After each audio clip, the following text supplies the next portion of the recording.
नमस्कार, आप देख रहे हैं एनएमएफ न्यूज। मैं आपके साथ शबनम।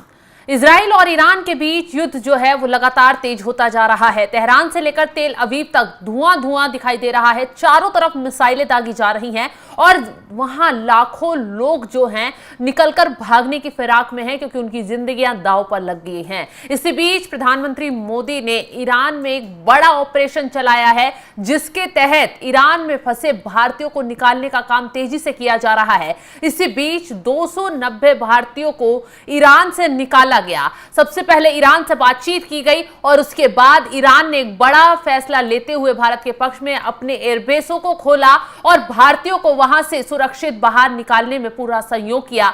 जिसके बाद प्रधानमंत्री मोदी की तरफ से ईरान में ऑपरेशन सिंधु को अंजाम दिया गया और 290 भारतीयों की सुरक्षित जान बचाई ईरान से गई। ग्राफिक्स के जरिए पूरी डिटेल बताते हैं क्या कुछ ऑपरेशन में रहा और कैसे इन लोगों को निकाला गया। इजराइल में बमबारी के बीच ईरान में फंसे भारतीयों को मोदी सरकार ने सुरक्षित बाहर निकाला है। ऑपरेशन सिंधु के जरिए 290 भारतीयों को बचाकर मोदी सरकार लेकर आ गई है और इसी के साथ आगे ऑपरेशन को अंजाम दिया जा रहा है। ईरान के मशहद से 290 भारतीय छात्रों को लेकर विमान दिल्ली एयरपोर्ट पहुंचा है। विद्यार्थियों में ज्यादातर छात्र जम्मू कश्मीर के बताए जा रहे हैं और इसी के साथ भारतीयों को सुरक्षित निकाला जाए, इसके लिए ईरान ने अपना एयरबेस खोल दिया है। ये बड़ी बात दोनों देशों के बीच युद्ध के बीच आई है। अभी 2 और उड़ानें ईरान से आने वाली हैं, जिसमें से एक तुर्कमेनिस्तान के अशगाबाद से आएगी और इसी के साथ इन विमानों में सवार होकर लगभग 1000 भारतीय नागरिक स्वदेश लौटेंगे। तो भारतीय नागरिक वहां फंसे हुए थे, उन्हें निकाला जा रहा है। पहले जत्थे में, जैसा हमने पहले बताया था, 110 भारतीयों को ईरान से बचाकर बाहर लाया गया था और जितने भी लोग बचकर भारत आ रहे हैं, जितने भी भारतीय वहां फंसे हुए हैं, वो एयरपोर्ट पर उतरते ही ना सिर्फ रोते बिलखते हुए नजर आ रहे हैं, बल्कि मोदी सरकार के साथ साथ भारत की जय जयकार कर रहे हैं कि कैसे भारत में वो सुरक्षित हैं और दूसरे देश में वो फंस गए थे, उनकी जान खतरे में पड़ गई थी। वहीं एक महिला एयरपोर्ट पर जब उसने एंट्री की तो वो काफी रोती हुई बिलखती हुई नजर आई और उसने प्रधानमंत्री मोदी और सरकार का धन्यवाद दिया और कहा कि वो सुरक्षित यहां बच पाए। ये बहुत बड़ी बात है। क्या कुछ कहा, क्या कुछ स्थिति रही, आपको ये विजुअल के जरिए आपको दिखाते हैं और सुनवाते हैं।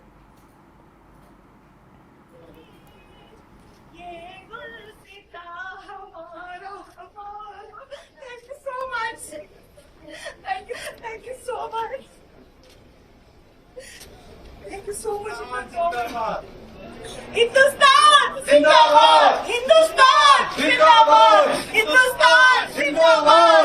मेरा भारत महान है। जय हिंद, जय हिंद, जय हिंद। हिंदुस्तान जिंदाबाद, हिंदुस्तान जिंदाबाद, जिंदाबाद। भारत सरकार जिंदाबाद, भारत सरकार जिंदाबाद, भारत सरकार जिंदाबाद।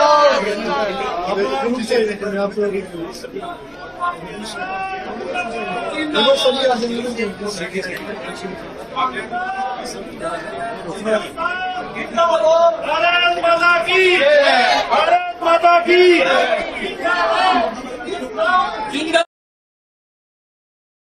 तो सभी के हाथ में तिरंगा झंडा लगा हुआ है और हिंदुस्तान जिंदाबाद के नारे ये लोग लगाते हुए नजर आ रहे हैं। मुस्लिम महिला काफी भावुक नजर आई, उसके अंदर साफ डर और खौफ दिखाई दिया कि ईरान में जो तबाही मची हुई है, कैसे ये लोग उस तबाही में फंसे हुए थे। लेकिन इसी बीच प्रधानमंत्री मोदी ने इनको बचाने के लिए एक बड़ा कदम उठाया, बड़ा ऑपरेशन चलाया, जिसकी वजह से इन सभी की जान बच पाई है और सुरक्षित ईरान से सभी भारतीयों को निकाल लिया गया है। ये दूसरा जत्था है जो ईरान से भारत लौटा है और कहा जा रहा है कि ये ऑपरेशन सिंधु आगे भी जारी है, जिसके तहत 1000 से ज्यादा और भी जो भारतीय वहां फंसे हुए हैं उनको तेजी से बाहर निकालने का काम किया जाएगा। क्योंकि ईरान और इजराइल के बीच युद्ध तेज होता जा रहा है, कहीं भी दोनों देशों के बीच समझौते की लकीर दिखाई नहीं दे रही है और कहा जा रहा है इस तबाही से जितने वहां के लोग हैं वो तो चपेट में आएंगे, लेकिन जितने बाहर के लोग ईरान और इजराइल में रह रहे हैं, पढ़ाई कर रहे हैं,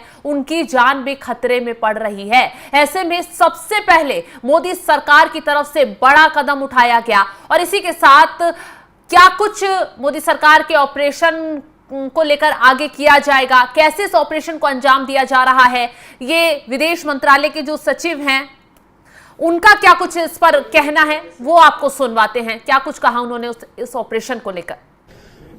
ये जैसे मैं बता रहा था, ये ऑपरेशन सिंधु जो माननीय प्रधानमंत्री जी के नेतृत्व में और मार्गदर्शन में हम लोगों ने शुरू किया है, उसमें ये तीसरी फ्लाइट अभी लैंड की है। इसमें 290 भारत के नागरिक ईरान से आए हैं और इसमें लगभग 190 नागरिक जम्मू एंड कश्मीर से हैं।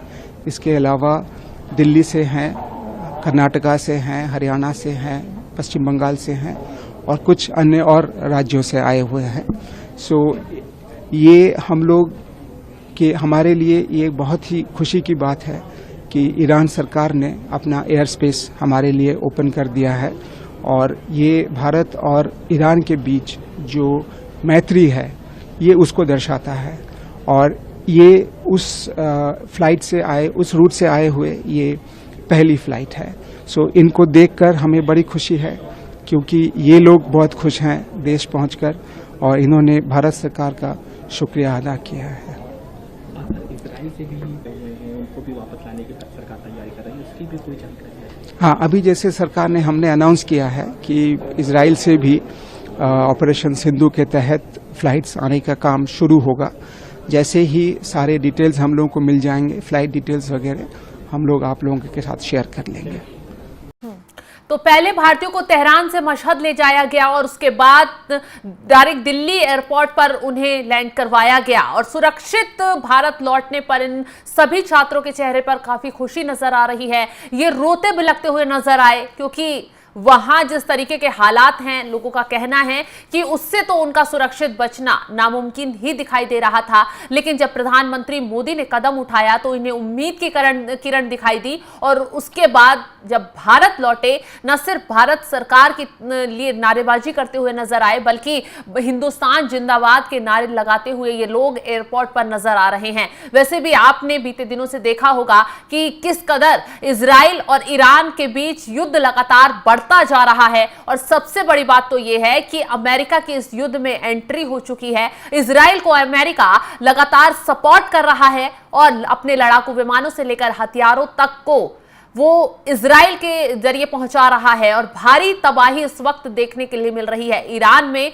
और कल तो हमने आपको बताया, एक डिस्कशन में खबरें भी आई थी, सोशल मीडिया पर तेजी से खबरें वायरल हो रही थी कि जिस जगह पर ईरान के सुप्रीम लीडर बंकर में छुपे हुए हैं अपने परिवार के साथ, उस जगह पर भारी बमबारी की गई है, इजराइल की तरफ से मिसाइलें दागी गई और कहा जा रहा है इसमें कि जो खामेनेई हैं उनकी जान खतरे में पड़ती हुई नजर आई। हालांकि ईरान की तरफ से ऐसी किसी खबरों की पुष्टि नहीं की गई और ना ही हमने ऐसी खबरों की पुष्टि की, लेकिन सोशल मीडिया पर लगातार खामेनेई की मौत का दावा किया जा रहा था और इजराइल की तरफ से भी लगातार ये दावे किए जा रहे हैं कि ईरान के बड़े बड़े सैन्य अधिकारियों को उनके हमलों में मार गिराया गया है।